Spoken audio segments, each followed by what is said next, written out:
네, 오늘은 여러분과 함께 지금 나라가 정복될 위기인데 무슨 WCC 타령이냐라는 제목으로 같이 한번 말씀을 나누길 원합니다. 저와 여러분 모두가 느끼고 있듯이 지금의 한국은 총체적 위기를 맞고 있습니다. 몇십 년 동안 나라가 빨갛게 물들고 있었는데 그것을 깨닫지 못하고 있다가 나라가 정복될 위기에 놓인 것입니다. 다행인 것은 이런 위기 가운데 조금씩 교회들이 깨어나고 있다는 것입니다. 그런데 이런 상황 가운데 여기에 찬물을 끼얹는 것처럼 이런 말을 하는 사람들이 있습니다.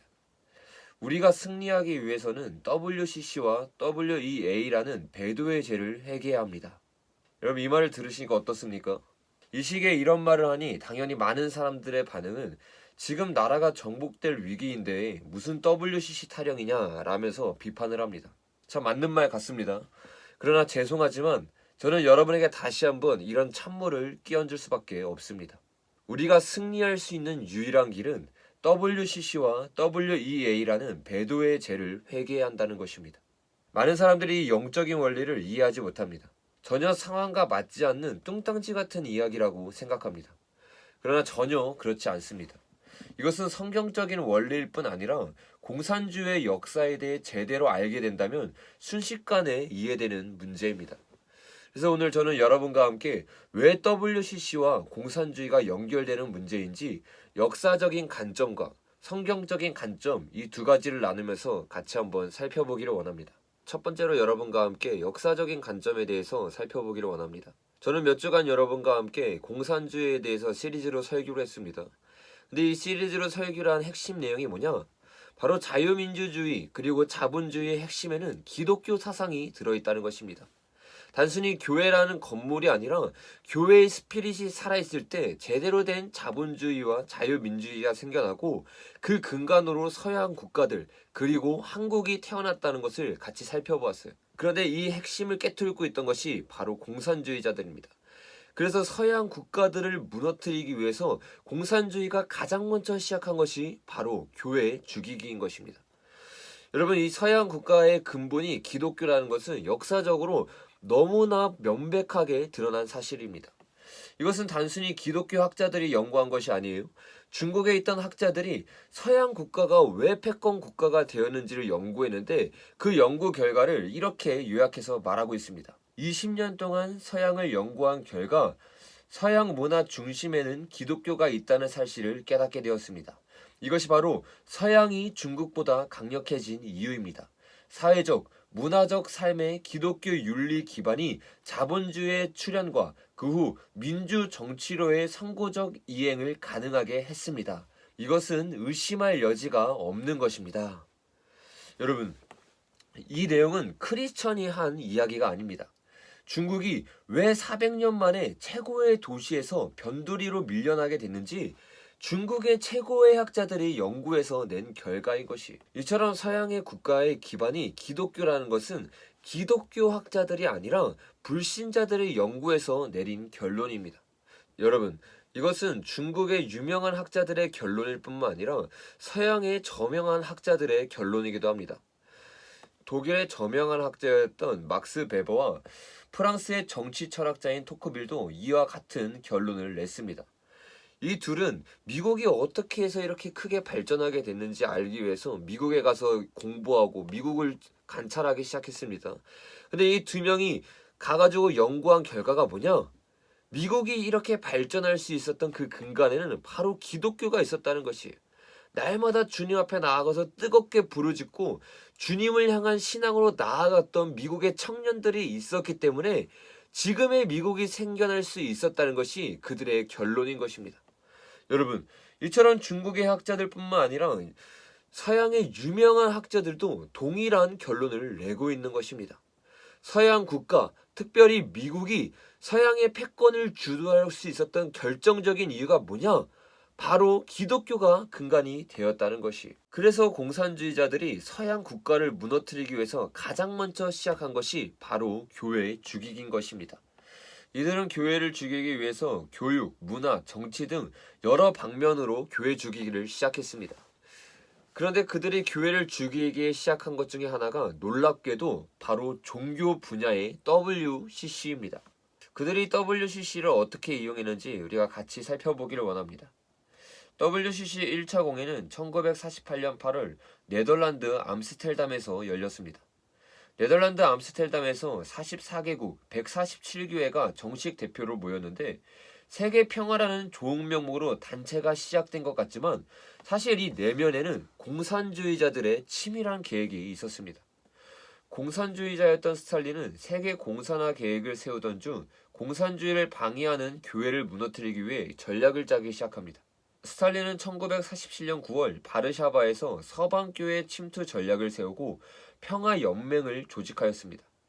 그리고 1948년 8월 WCC 1차 총회에 약 60명에서 70여 명의 동유럽 공산국가의 정보 요용을 위장 침투시키는 데 성공하였습니다. 대표적으로 체코 출신의 후르마카와 폴란드 출신의 나즐로 팩트가 WCC 중앙위원회 임명됨을 시작으로 소련 정부의 세계 교회 침투와 자본주의 적화 전략이 시작되었습니다. 이렇게 종교계를 이용한 공산주의는 1975년 1월 아시아 기독교 평화회의 등 관련 기구의 학대로 더욱 탄력을 받았으며 이로써 많은 공산주의자들을 WCC 내로 침투할 수 있게 되었습니다. 여러분, 이처럼 WCC는 단순한 교계의 조직이 아닙니다. WCC의 정체는 공산주의자들이 조직한 것으로서 종교라는 명칭의 가명을 쓰고 각 국가에 대한 정보 수집, 반기독교 활동, 교회의 본질 파괴를 목적으로 하고 있는 사탄의 집단인 것입니다. WCC의 공식 총회 입장을 보면 그들의 정체를 좀 더 명확하게 알 수 있습니다. 미국 에반스톤에서 열린 제2차 총회에서는 세계의 모든 악을 퇴치하기 위한 사회주의 건설이 WCC의 지상 목표이다 라고 발표를 했고 인도 뉴델리에서 열린 제3차 총회에서는 마르크스주의는 정의로운 사회 구현을 위한 필수 이념이다 라고 발표를 했습니다. 제4차 총회에서는 공상혁명 가업을 교회가 본받아야 한다 라고 발표를 했습니다. 마지막으로 제5차 총회에서는 기독교 신자들은 하나님의 음성을 듣는 것과 마찬가지로 마르크스주의자들의 말도 들을 수 있을 때가 왔다라는 충격적인 발표를 했습니다. 이 외에도 이들은 공식 성명을 통해서 수도 없이 자신의 공산주의 전략을 드러냈습니다. 그리고 이들은 처음부터 계획했던 것처럼 교회의 본질을 무너뜨리기 위한 작업을 해를 거듭하면 할수록 드러내어 작업했습니다. 이것은 그들이 사용하는 어휘의 변화를 보면 우리가 알 수 있는데 예를 들어서 1963년 멕시코시티에서 열린 세계교회협의회 모임에서는 기독교 복음을 다른 이에게 전하는 것을 크리스천 증거라는 말로 표현을 했습니다.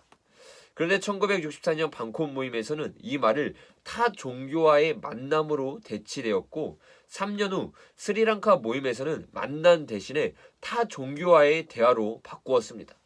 또 1970년대에는 타 종교 사이의 대화로 1977년에는 공동체 내의 대화로 바꿨습니다. 여러분, 어떻게 우상 숭배와 기독교가 일치될 수가 있겠습니까? 빛과 어둠이 공존할 수 없는 것처럼 그리스와 벨리알은 하나가 될 수 없는 것입니다. 이처럼 WCC는 교회의 본질을 무너뜨리기 위해 처음부터 가짜 평화를 위장해 들어온 공산주의자들의 전략적인 행동이었던 것입니다. 여러분, 이런 역사적인 사실을 보았을 때 우리는 공산주의와 WCC를 분리해서 이야기할 수 없습니다. 어찌 우리가 반공을 외치면서 공산주의가 교계에 뿌려놓은 WCC에 대해서는 침묵할 수 있겠습니까? 그것은 그들의 전략에 넘어가는 것입니다. 그들은 애초부터 교회의 스피릿을 없애기 위해서 WCC를 넣어둔 것입니다. 우리가 공산주의를 이길 수 있는 답은 간단합니다. 서양 국가들, 즉 자유민주주의와 자본주의가 그 원래 역할을 할 수 있도록 교회가 교회됨을 회복해야 된다는 것입니다. 그 첫 번째 되는 역할이 뭐냐? 공산주의가 교회의 교회됨을 없애기 위해서 침투해 놓았던 WCC를 반드시 제거하고 회개하고 교회가 교회됨을 회복해야 된다는 것입니다. 이것은 역사적인 사실을 보았을 때 많은 학자들의 연구 결과를 보았을 때 우리가 결론을 내릴 수 있는 타당한 근거라는 것입니다. 그러므로 여러분, 우리는 이 역사적인 사실을 기반으로 교회 안에 침투해 들어온 공산주의 세력인 이 WCC에 대해서 반드시 소리를 내야 하며 이 WCC를 교회 내에서 몰아내야 할 줄로 믿습니다. 여러분 이것이 WCC의 문제뿐만입니까? 바로 WEA도 마찬가지인 것입니다. 이 WEA에 대해서는 길게 설명할 필요 없이 WEA의 최초 회장이었던 김상복 목사가 임기 동안의 포부를 밝힌 인터뷰를 여러분에게 짧게 설명해 드린다면 WEA에 대해서도 여러분이 정확하게 알게 될 것입니다. 최초로 회장에 선출된 김상복 목사가 임기 동안 WCC 가톨릭 교회와의 교회 일치 사업에 주력하고 싶다는 포부를 밝혔다. 여러분, 이 인터뷰 기사만 보더라도 우리가 알 수 있듯이 WEA는 WCC뿐만 아니라 가톨릭 교회의 일치 사업을 말하는 WCC의 한 수를 더 뜬 단체인 것입니다. 그러면 우리는 이 단체에 대해서는 더욱더 살펴볼 필요도 없이 WCC와 함께 WEA도 반드시 교회 내에서 몰아내야 할 줄로 믿습니다. 여러분, 두 번째로 우리가 성경적 관점에 대해서 살펴보기를 원합니다. 성경적인 관점에서 공산주의와 WCC의 회개에 대한 문제는 너무나도 밀접한 관계가 있다는 것을 우리는 분명하게 확인할 수 있습니다. 많은 사람들이 지금 한국교회에 적화되는 모습을 보면서 기도하고 외치고 있습니다. 그러나 이 상황 가운데서 우리가 하나 짚고 넘어갈 것이 있습니다. 그것은 무엇이냐면 단순히 우리가 기도하고 외친다고 이 나라가 변화되는 것이 아니라는 것입니다. 역대하 7장 14절에서는 우리에게 이렇게 약속하고 있습니다. 내 이름으로 일컫는 내 백성이 그들의 악한 길에서 떠나 스스로 낮추고 기도하여 내 얼굴을 찾으면 내가 하늘에서 듣고 그들의 죄를 사하고 그들의 땅을 고칠지라. 여러분 여기서는 어떠한 조건이 있습니까? 우리가 기도할 때 그들의 땅을 고치라고 말하고 있습니다. 그러나 기도하며 내 얼굴을 찾기 전에 우리가 반드시 해야 할 것이 있는데 그것이 무엇이냐?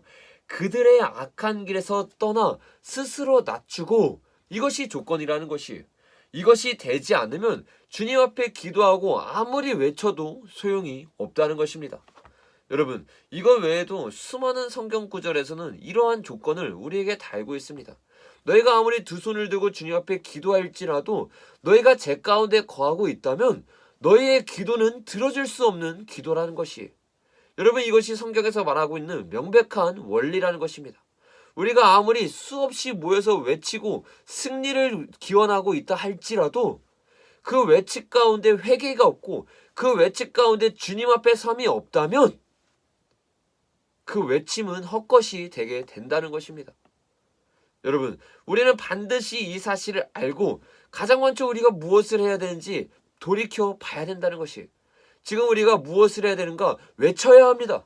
지금 우리가 무엇을 해야 되느냐? 싸워야 합니다. 그러나 싸우고 외치면서 해야 될 게 뭐냐? 회개가 동반돼야 된다는 것입니다. 무엇에 대한 회개냐?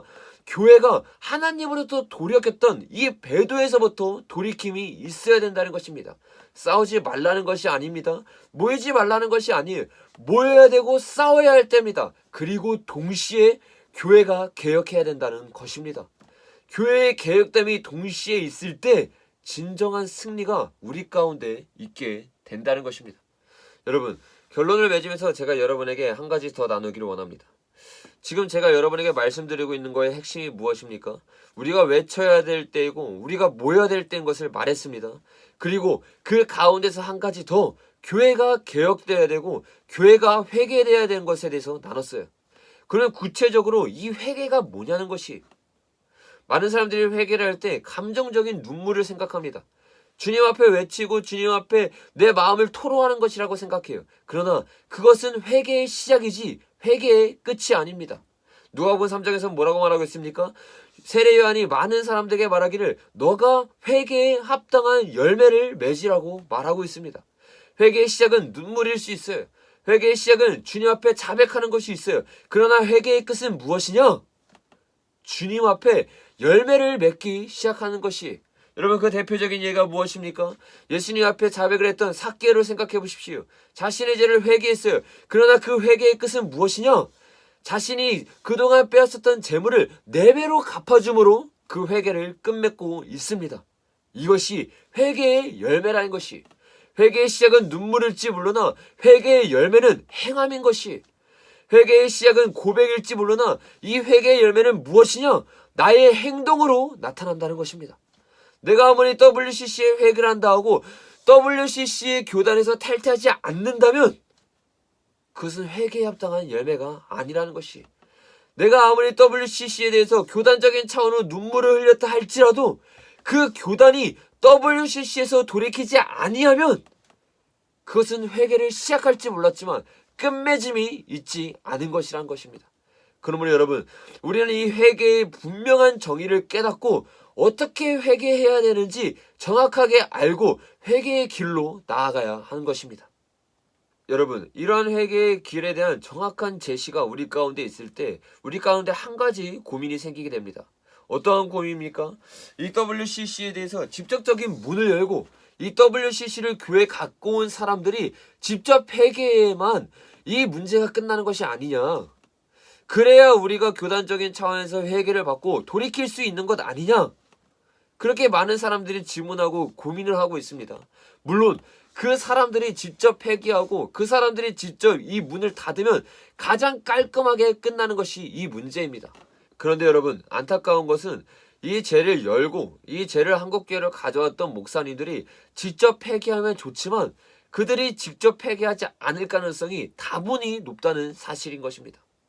그러면 여러분, 교단 차원에서 회개하고 싶은 마음이 있고 교단이 회개하고 싶은데 이 당사자들이 회개하지 않으니 이 한국교회는 희망이 없는 것일까요? 그렇지 않습니다. 우리에게는 한 가지 방법이 더 있습니다. 민수기에 보면 이스라엘 백성들이 모압 여자들과 음행하면서 우상 숭배를 하며 배도를 했습니다. 이 배도 가운데 어떠한 죄가 있었냐면 온 이스라엘 백성 가운데 하나님의 심판이 임하고 연병이 돌기 시작해요. 근데 그런 상황 가운데서 죄를 지었던 자들이 회개를 하는 것이 아니라 모세가 온 회중 앞에서 뻔뻔하게 미디안 여자를 데리고 자신의 해막으로 들어가서 서슴없이 죄를 짓고 있습니다. 여러분, 어떠한 상황입니까? 그들이 죄를 회개할 마음이 없는 거예요. 그들은 여전히 죄 가운데 거하고 있는 것이에요. 근데 어떻게 이 연병이 이스라엘 백성 가운데서 멈추게 되었습니까? 바로 비느하스가 하나님의 마음을 받아서 하나님의 분노로 그 장막에 들어가 창으로 그 남자와 그 여자를 단칼에 끊어버린 것입니다. 단칼에 죽여버린 것입니다. 여러분, 이 비느하스의 창이 그 이스라엘 백성을 끊음으로 말미암아 어떠한 일이 있었느냐? 하나님의 진노가 이스라엘 백성 가운데 걷어지기 시작했습니다. 민수기 25장 7장 8절에 이렇게 말하고 있습니다. 제사장 아론의 손자 엘르아살의 아들 비느하스가 보고 회중 가운데서 일어나 손에 창을 들고 그 이스라엘 남자를 따라 그의 막사에 들어가 이스라엘 남자와 그 여인의 배를 깨트려 두 사람을 죽이니 연병이 이스라엘 자손에서 그쳤더라. 시편 106편 29장 31절에 그 행위로 주를 경노하게 함으로써 재앙이 그들 중에 크게 유행하였도다. 그때 비느하스가 일어나 중재하니 이에 재앙이 그쳤도다. 이 일이 그의 의로 인정되었으니 대대로 영원까지로다. 여러분, 직접적으로 죄를 지었던 당사자는 끝까지 회개를 하지 않았습니다. 그러나 이 비느하스가 분노를 가지고 이스라엘 백성 가운데 그들을 끊어내자 하나님의 진노가 그들 가운데 멈췄던 것입니다. 이 WCC의 문제도 마찬가지입니다. 교단 차원에서 회개하고 싶은 마음이 있고 돌이키고 싶은 마음이 있으면 돌이킬 수 있다는 것입니다. 대신 조건이 뭐냐? 비느하스와 같이 이 WCC의 문을 열었던 교회가 회개하지 않고 그 당사자가 회개하지 않는다면 교단 차원에서 그들의 교를 끊고 그들 간의 연을 끊고 교단에서 탈퇴시켜야 이 배도의 흐름이 끊기게 된다는 것입니다. 여러분, 이것은 단순히 비느하스의 말뿐만 아니에요. 마태복음의 제자 마태도 똑같은 말을 하고 있습니다. 마태복음 18장 15장에서 17절에 내 형제가 죄를 범하거든 가서 너와 그 사람만 상대하여 권고하라. 만일 들으면 내가 내 형제를 얻는 것이요 만일 듣지 아니하거든 한두 사람을 데리고 와서 두세 증인의 입으로 말마다 확증하게 하라. 만일 그들의 말도 듣지 않거든 교회 말하고 교회 말도 듣지 않거든 이방인과 세리와 같이 여기라. 여러분, 교단이 회개하기를 결정했는데도 불구하고 그 당사자들이 이 회개를 따르지 않는다면 그들을 이방인과 세리와 같이 교단에서 탈퇴시켜 그들 간의 흐름을 끊으십시오. 그러면 그 교단은 진정한 회개의 열매를 맺게 되는 것입니다. 이것이 당사자가 회개하지 않더라도 그 교단이 회개할 수 있는 유일한 방법인 것입니다. 이상 우리가 역사적인 관점과 성경적인 관점 이 두 가지로 살펴본 것처럼 공산주의와 WCC의 회개에 대한 것은 전혀 동떨어진 이야기가 아니라 하나의 연결된 흐름인 것을 우리가 볼 수 있습니다. 그러므로 여러분, 우리는 공산주의에 승리하기 위해서 반드시 이 WCC와 WE의 회개함으로 말미암아 교회의 교회됨을 회복해야 된다는 것입니다. 교회가 종교개혁이 일어나고 교회가 변화될 때, 교회가 바뀌게 될 때 나라가 살게 되는 것입니다. 그러므로 지금이라도 우리는 공산주의와 싸우면서 동시에 이 WCC와 WEA에 대해서 회개해야 될 줄로 믿습니다. 지금까지 이 이야기를 들으면 어떤 사람들은 이렇게 말할지도 모르겠습니다. 봐봐, WCC를 회개하지 않으면 다 소용이 없다니까. 지금까지 한 건 다 헛방이야. 아무리 공산주의와 싸워도 소용이 없어. 이렇게 말하는 사람들이 있을 거예요. 그런데 여러분, 이렇게 말하고 생각하는 분은 지금 아주 큰 착각을 하고 있는 것입니다. 그것은 마치 이런 논리와 같습니다. 내가 음란죄를 짓고 회개하지 않았으니까 다른 죄를 지켜도 소용없어 라고 말하면서 다른 죄를 서슴없이 짓는 것과 똑같은 원리인 것입니다. 여러분, 그것이 맞는 것입니까? 내가 어떠한 죄를 회개하지 않았으니까 다른 죄를 지어도 된다가 아니라 이 죄도 회개하고 다른 죄도 회개하는 것이 맞는 것입니다. WCC를 배도한 것도 죄지만 김일성 주체 사상이라는 우상을 섬기고 그것에 동조하고 침묵하는 것도 죄인 것입니다. WCC를 회개하지 않았으니까 지금 공산주의와 싸우는 것은 소용이 없으니 이 공산주의의 악행에 대해서 침묵하고 북한에 죽어가고 있는 동포에 대해서 아무런 말도 하고 있지 않는다는 것은 말도 안 되는 논리인 것입니다. 우리는 하루살이도 걸러내야 하고 낙타도 걸러내야 하는 것입니다. 그러므로 여러분, 지금까지 우리가 나눴던 내용을 비추어 봤을 때 지금 우리가 해야 할 일은 분명한 것입니다. 저 북한에 있는 영혼들을 죽이고 있는 주체 사상에 대해서 반드시 목소리를 내야 되며 지금 적화를 하고 있는 주체 사상에 대해서 목숨을 걸고 나아가는 것이 우리의 일인 것입니다. 그리고 동시에 해야 될 것이 뭐냐? 목숨을 걸고 싸우면서 이 WCC와 WE를 교회에서 몰아내서 교회가 교회됨을 회복하는 제2의 종교개혁을 이뤄내야 된다는 것입니다. 감사합니다.